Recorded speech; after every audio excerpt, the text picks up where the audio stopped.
Hi Alvaro, I hope you're doing well. So we're on to our next lesson or our next video lesson, and today we're going to, last time we looked at the active and the passive voice, and this time I actually want to have a look at something else. So something else that might help your writing and also a bit of grammar then is, of course, talk about gerunds and infinitives. So that is another bit of grammar there. So it's not too bad though. We're going to quickly go through them. You'll find them quite easy. I don't think they are um, that difficult to understand. Okay, so when to use a gerund and when to use an infinitive. So there are basically five simple rules when it comes to gerunds and infinitives, and we're going to have a look at those five simple rules.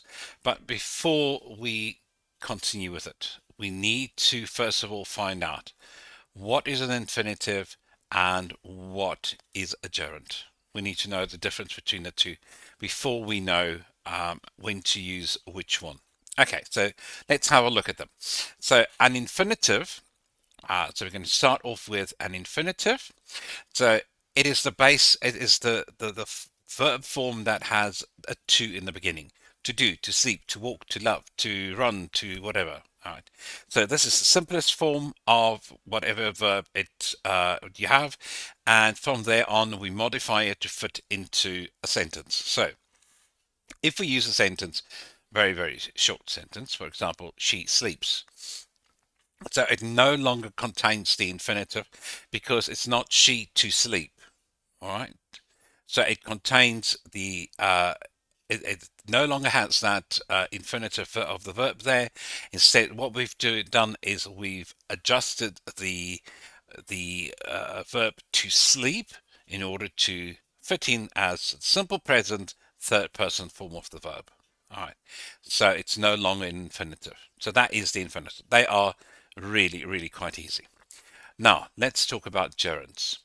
Now a gerund is formed by adding a simple ing to the verb. All right. As soon as we add ing to the verb, sleeping, eating, swimming, laughing, learning, then it becomes a gerund. All right. That's how it's formed. Okay. That's very important to know. That is how it's formed.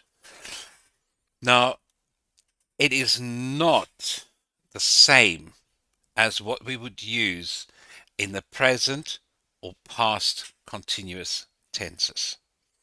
All right, so it's not a continuous tense. All right, they look the same, but what makes a gerund different is that it can be used as a noun. Okay, so let's look at two examples. The first one there, for example, to sleep. Now let's look at that one. I am sleeping. I am sleeping. Now, this represents the present continuous. Right. Here, sleeping is part of the verb. It is not a gerund. Okay, it's part of the verb. Now, let's look at the next example. I don't like sleeping. This is still the present tense. All right, present simple, but it contains a gerund. This is now a gerund.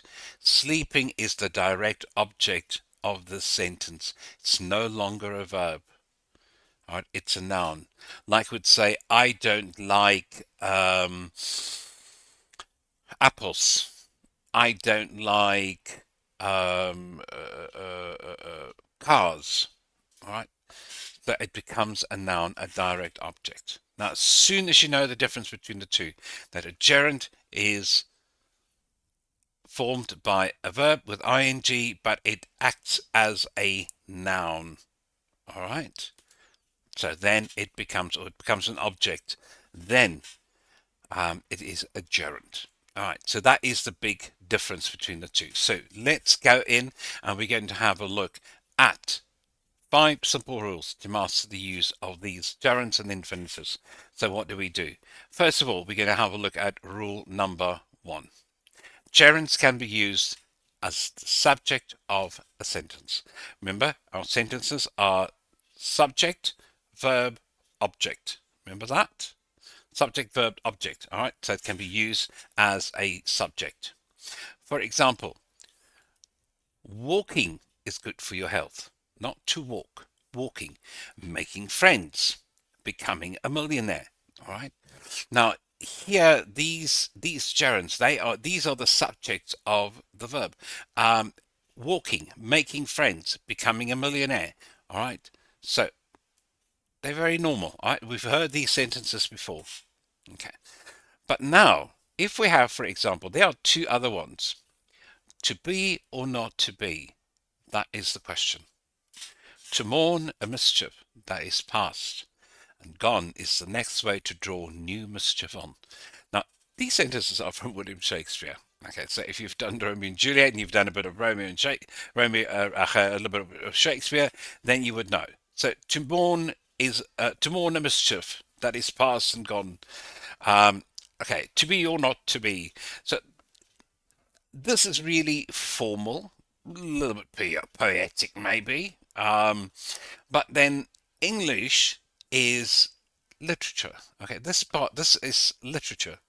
All right, so English can be formal, it can be art. All right, so we can use infinitives as sentence subjects as well. Okay, so not just gerunds, but we can use infinitives as well as subjects in our sentences. All right, just so that you know, the possibilities are there. But here we go. But gerunds are much more commonly used as objects, all right, not infinitives. So just so that you know, that's a good way to look at the rule. Right, let's have a look at rule number 2. Both gerunds and infinitives can be used as objects, of a sentence. All right, both of them can be used as the object. So here we go. You may say something like, for example, I enjoy drawing. Or, yesterday I decided to draw. Now, both of them are right. One has got an infinitive, one has got a gerund, and they are both the subject of the sentence. But the question is, what's the difference? The difference is the verb. Right? The verb that comes before the object or precedes the object, if you want to call it that way. Okay, that is the main difference. Some verbs require a gerund, and some will require an infinitive. So some verbs require a gerund, some require an infinitive. Now, in the examples that we've seen there, enjoy takes a gerund. Decide takes an infinitive. Okay. So there are no rules here. This is pure learning. All right, this is pure learning. To know which verb goes with which, that's just something you've got to learn. All right. So first of all, we've got some examples there of verbs that need to be followed by an infinitive. I agreed to go. The president decided not to participate. Everyone deserves to be respected. Right. So these verbs, all of them there, from agree to want, they need to be followed by an infinitive. All right. So with practice, you'll start learning which one takes the infinitive and which one takes the gerund. Okay. The next examples there are verbs that need to be followed by a gerund. All right, they admitted changing the schedule, not they admitted to change the schedule. All right, not that. Okay, I advise proceeding with caution. Not I advise to proceed with caution. All right, so some verbs take the gerund, some verbs take the infinitive. It's just a question of time. Later on, it'll become a lot easier, and you'll later on know exactly which verb takes which form. Right, let's go on to the next one. Rule number 3. So we are whoopsie. That went a little bit right. There we go. Infinitives should be used after many adjectives. Okay. Now, let's have a look. I've got 3 examples there. It's not easy. That's an adjective. Easy is an adjective. Easy, necessary, wonderful. Right. It is not easy to graduate. It is necessary to speak. It is wonderful to have. Now, if we use a gerund in these cases, it's going to be incorrect. It is not easy graduating from university. It is necessary speaking English to work in a hotel. All right. You can even hear it doesn't sound quite right. So using gerunds after these adjectives will be incorrect. All right. Now, but remember just one thing. If you want to make the object into the subject, okay? If you want to make the object into a subject, a gerund must be used. So remember our passive voice that we did yesterday or last lesson? All right, a gerund must be used. So graduating from university is not easy. Speaking English is necessary to work in a hotel. Having close friends is wonderful. So if you want to swap it around and use the passive voice, then yes, you can use the gerund. All right, but only then. Now, how do we know if an adjective should be followed by an infinitive? All right. All we need to do is we need to construct to plus adjective. That's another way to see is it going to work? Is it going to work with that one? All right. So, for example, the dress is too big to wear. All right. Now we know it's to wear, but let's practice this. It is not too easy to graduate.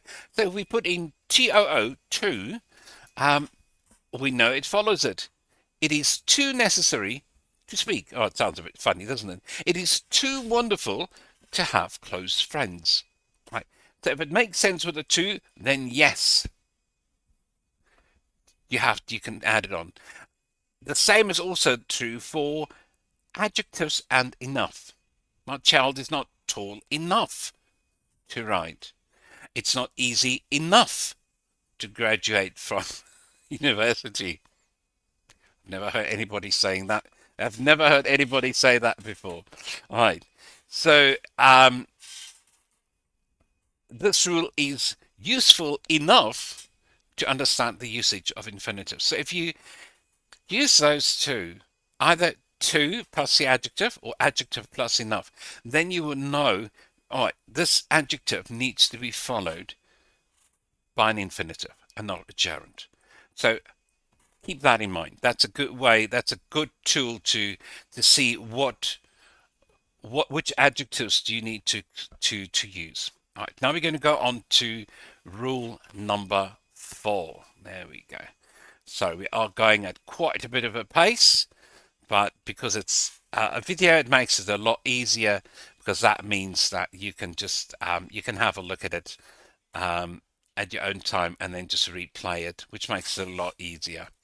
All right, so only infinitives are used after certain verbs, followed by nouns or pronouns, referring to a person. All right, referring to a person. So let's have a look. There's an example. We asked her not to go. Okay. We've got the we, that's our subject. We've got asked, this is the verb. Her is the pronoun, that's the objective form of the pronoun she. So only infinitives are used after certain verbs, followed by nouns or pronouns, okay? And we're referring to a person, which we are referring to a person, all right? Then we use an infinitive to go. We don't use a gerund, all right? Never a gerund. All right. If it's followed by nouns or pronouns and it refers to people, it's always an infinitive. All right. Always. So I've got a couple of them there. So we've got ask, expect, hire, invite, order, remind. Okay, so a couple of those ones. So in these sentences, when you read through them, you'll find that the nouns and the pronouns are both underlined. So for example, can I ask, which is the verb, you to help me? I never expected is the verb, him, pronoun, to become. All right. So this rule will go through. This is rule then number 4. You use the infinitive after a verb followed by a noun or a pronoun referring to a person. So in most cases, it'll be a noun, for example, would be I never expected John to become famous. Can I ask Mary to help me with something? So Mary or John is a noun, all right? Right, that is a noun. Pronouns would be you, him, her. Okay. I invited a friend. That's a noun. Friend is a noun to attend the ceremony. All right. So have a look at those words. They all followed by the infinitive. If it's a verb plus a noun or pronoun referring to a person, it's followed by an infinitive. Right. So we're on to our last rule. Wasn't that quick and easy? Hey. Rule number 5. Here we go. Only gerunds are used after prepositions, with one exception. But we're not going to look at that now. We're first going to look at the rule. Only gerunds are used after prepositions. Okay. I talked him out of taking that job. Now, taking is followed by, or is followed by the or preceding. No, taking follows the preposition of. Okay, I talked him out of taking that job. The only gerunds are used. We do not say I talked him out of to take that job. It just sounds wrong. It sounds wrong, but there's a reason for it. It's only gerunds are used after prepositions. Okay. Now, prepositions can follow any word, whether it be a noun, a pronoun, a verb, an adjective. It doesn't really matter. Okay. It can follow any word. So, but it's followed by a gerund. Okay. So, if the preposition follows a noun, for example, novels. Novels is a noun. Novels about, which is our preposition, growing up. Not novels about to grow up. No, novels about growing up. I have an interest. All right, I have an interest. That's a noun. Interest is a noun. In is a preposition, so it follows by a gerund. Becoming a painter. All right, so if we follow these rules, then they're fine. We will be able to go through them. If a preposition is followed by follows a pronoun, I would give you, which is a preposition, for you, which is a pronoun, for preposition, not telling the truth. Can also be followed by a verb. She's thinking. All right, she is thinking. That is the present continuous. She is thinking about. Now we've got a preposition. After a preposition, always trying martial arts. All right, so after a preposition, always follows a gerund. Now let's have a look at the exception to the rule. All right, so now we're on to the exception. And in this case, I think you should know what it is. But. But is the exception. But, which is it's a short word, it's a conjunction, it joins two sentences or two clauses together. All right. And it's quite simply when but is used as a preposition, uh, basically it's got the same meaning as except, uh, then it's followed by an infinitive. Okay. So if but or except are used, we follow it by infinitive. First one, I had no choice but to follow her. Mary made no stops on the way except to get gas. There's nothing left for me to do but to collect my money and go. All right. So when but is used as a preposition and has the meaning of except, same meaning as except, then it's followed by an infinitive and not followed by a gerund. All right. The more you use these examples, the easier it will become to distinguish between infinitives and gerunds and when to use which one. So what I'm also going to be sending through to you via email would be what are gerunds. So it's just a short document exactly on what a gerund does. I'm also going to be sending to you gerunds and infinitives. All right, so it's just another document on gerunds and infinitives, giving you examples. There's also a lovely exercise there. The answers are included. Please don't read the answers first. Try to do the exercise first. Then there's some reference lists. Okay, so common verbs or phrases that are followed by gerund. Some of them now are followed by an infinitive or a gerund, and some of them that are only followed by an infinitive. So that just gives you a bit of a more detailed idea of which verb precedes an infinitive or a gerund. Okay. So basically, that is it. In a nutshell, when do we use gerunds? When do we use infinitives? All right. So with practice, it's a lot of work to try and remember those verbs, but with a lot of practice, it's going to start making a lot more sense. And this will be useful for when you're doing your writing your reports, when you're speaking. All right. I know a lot of times we listen to English and we say, "Oh, that doesn't sound right. It shouldn't be a gerund. Oh, infinitive sounds wrong there," and we don't know why it sounds wrong. And now we know all the rules as to when do we use a gerund and when do we use an infinitive. So have an absolutely wonderful week. I wish you the best of luck and enjoy your football or your soccer with your dad, and I'll chat to you next time.